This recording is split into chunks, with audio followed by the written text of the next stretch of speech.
All right, so I'm going to be talking about the more practical side of stuff today. So the stuff that you guys are involved in every day. So how do we prevent and also how do we treat contact dermatitis in the healthcare setting? So I've got this lovely picture here which sort of breaks it down into the three main points or things to consider. So with your prevention, you're sort of thinking about reducing your exposure to skin irritants, and Rosemary's spoken a fair bit about that, but the main things to remember are reducing your contact with soaps and antiseptics where possible, reducing your hand washing and wet work where possible, reduce your heat and sweating. So when you're wearing gloves for a long period of time, your hands can become quite hot and sweaty. Your paper toweling and your hot water are also irritating effects. And then we have our skincare. So that's broken into a couple of different groups of skin cleansers, your alcohol-based hand rubs, your moisturizers and your gloves. But then gloves also have their own category because they're really important for your health and your patient's health. And it's really important that you choose your right glove for the job that you're performing or the tasks that you're doing, and remembering to change them regularly to stop that sweat build-up. So as I mentioned, skincare is one of the most vital things in the prevention and treatment of contact dermatitis, and we like to think of it as a package. So all of these three things are crucial. So your hand cleansers, what are you using? Can you use a less irritating one? Your moisturizers and then your gloves. So with your hand cleansers, there's a couple of different categories. So we've got our soaps and our liquid soaps. So they're often called your social hand washing product. So your MicroShield social hand wash, so your pH 5.5 and your 7. An allergy to those ones aren't that uncommon, as Rosemary's already mentioned. They're normally products that don't contain antiseptics, often used when you don't have to do the non-surgical procedures, and they can be a little bit more irritating than your soap substitutes. And bar soaps, as we know, can be quite alkaline and drying to the skin.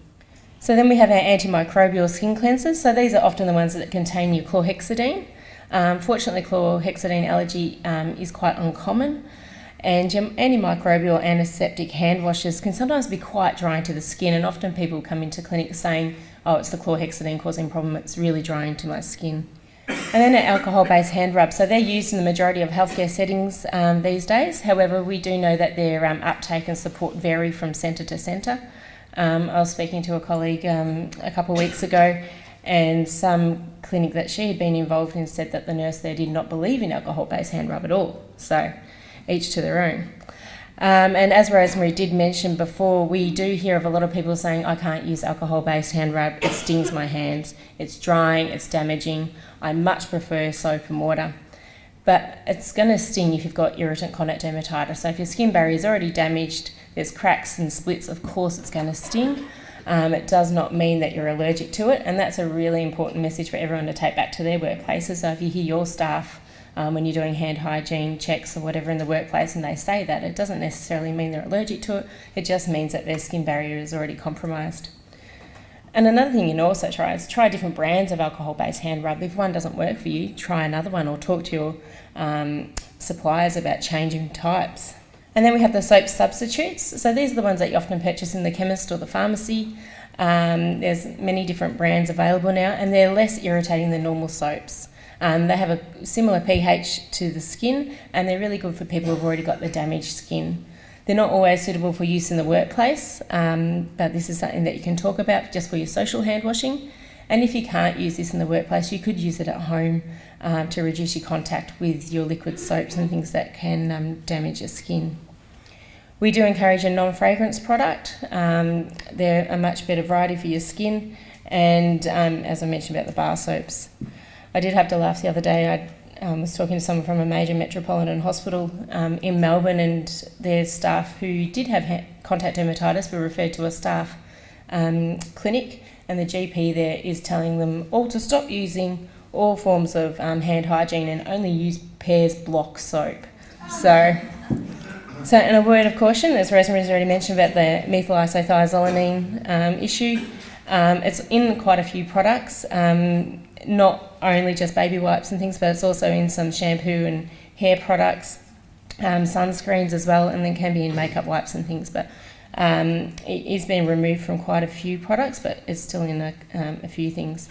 I recently did a check of the baby aisle in Safeway, and I did find that all the baby products had all the MI removed, but that was only in the one shop.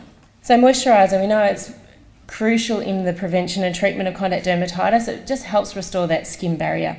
And there's several different types of moisturiser.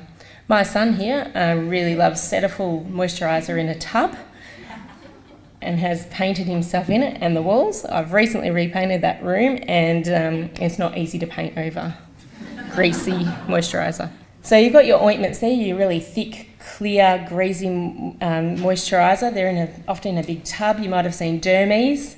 It's really greasy, and it's not always the most practical product to use at work because it takes a long time to soak in. So it might be one of those ones, if you do have damaged skin or have a healthcare colleague with damaged skin, that they pop it on their hands before they go to bed and maybe put some cotton gloves on over the top.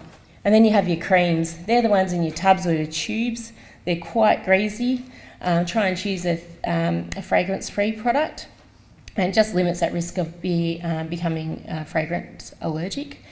And once again, because they are so greasy, may not always be that practical for use during the work day, but you can maybe apply it at the start of your lunch break, so it's got that hour or so to sink in, or once again use it at the end of the day as you're walking out the door, or also use it before you go to bed.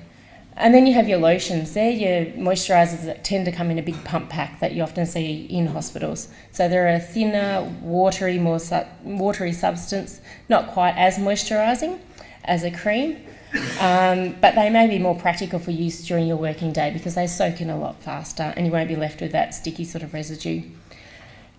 I must say, recently there has been a product, a cream, which has been made in pump pack. So going against our rule, lotions come in a pump pack. This is actually a cream that comes in a pump pack, and it's very good. So you could always try that in your workplace as well. So we see some people not applying moisturiser correctly, but you guys are probably great with that. But just remember to rub in between the fingers and in the web spaces and up to the wrists. And barrier creams. This is a bit of a tricky area. There's a lot of conflicting information about barrier creams, whether they work, how effective they are. We like to think of them more as a moisturiser, so if you think of it like that, apply it at the start of your day or at the end of the day. So gloves are also a crucial part of the skincare package. It protects you and your patients, but there can be a level of hazard associated with the gloves, so they can cause irritant contact dermatitis from you sweating inside the glove, especially if you're wearing them for long periods of time and you don't get the chance to change them regularly. And then you also have the risk of allergy, so your latex allergy and then also your allergy to the ingredients used in the glove manufacturing, as Rosemary spoke about before, so the thiorems and the carbamates. We did see a fair bit of the allergy to the accelerators, as Rosemary also mentioned, and we also discourage the use of powdered latex gloves, so really try and avoid these. Most hospitals don't use these anymore. Occasionally you do still see them. A couple of aged care centres I know were still using them. Vinyl gloves, a lot of people in some centres were using vinyl gloves. They're not as protective as other glove types such as your nitrile or your latex. Once again, I did a talk a couple of years ago at a aged care facility, and I was talking about the vinyl gloves, and the nursing unit manager came up to me at the end of the talk and she goes, "Do you know what? The only gloves we provide in this whole centre are vinyl gloves. There was no other glove type provided." So, the level of protection, how good was it for those patients and for those nurses?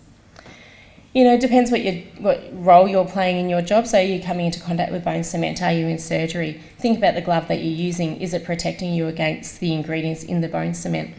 Chemotherapy, how often are you coming into contact with the chemotherapy drugs? Are the gloves you're wearing protective? Are the drugs penetrating through? Are you exposing yourself? Once again, the same for sterilisation. Choose the right glove for the job that you're performing.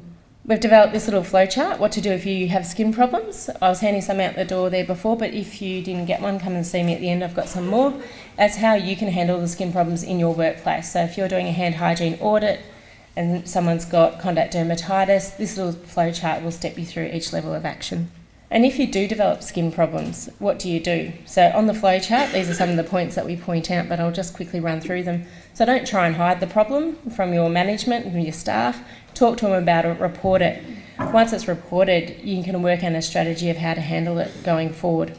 Look at your hand washing. Can you cut back? Are you doing lots of hand washing and lots of alcohol rub? Can you use alcohol hand rub instead of the hand washing?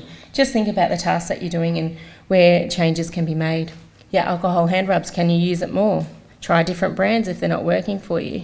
Moisturizer, are you using moisturizer? It's amazing how many people actually don't use moisturizer, and they say, "Oh, my skin's really dry." It's like, well, if you've washed your hands 20 times in the last half a day, your hands are going to be dry. So really think about making moisturiser part of your routine at work and at home. So your gloves, make sure you're choosing the right one for the job. Can you change them more regularly if you are getting sweating?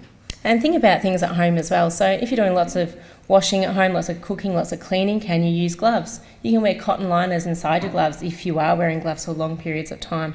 Of course, that's not appropriate for at work in the hospital setting, but at home you could definitely do this. If you've tried all these measures, so you've used some moisturiser, you cut back your wet work, and things still aren't improving, maybe it's time to go seek some help from your GP or a staff health clinic. You might need some cortisone for a short period of time just to settle the rash down while it's red and flared. And then if all else fails, you may need to be referred on to a dermatologist for some patch testing.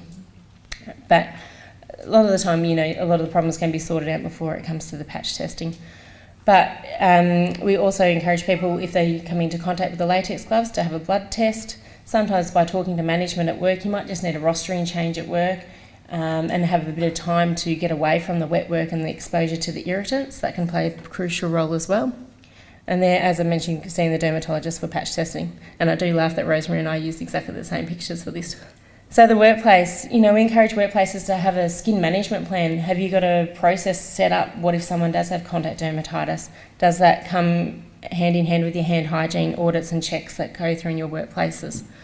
The role of the employer is also crucial. If you're having a lot of people with contact dermatitis, can things be changed or reviewed in the workplace? Can you look at changing gloves? Can you look at changing hand washes? Introducing different moisturisers or changing moisturisers? The workplace has a crucial role in all these things.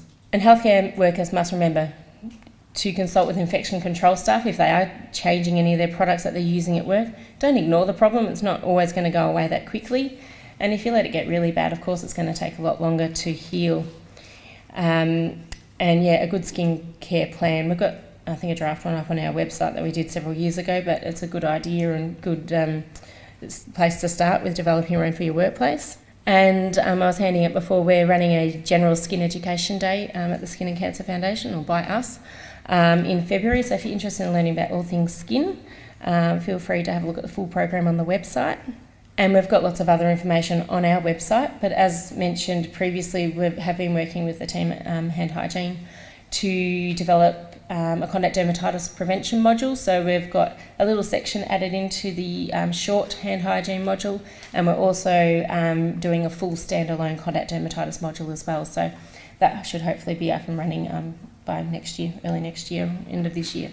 So keep an eye on that, and if you've got any questions, feel free to email me. Thank you.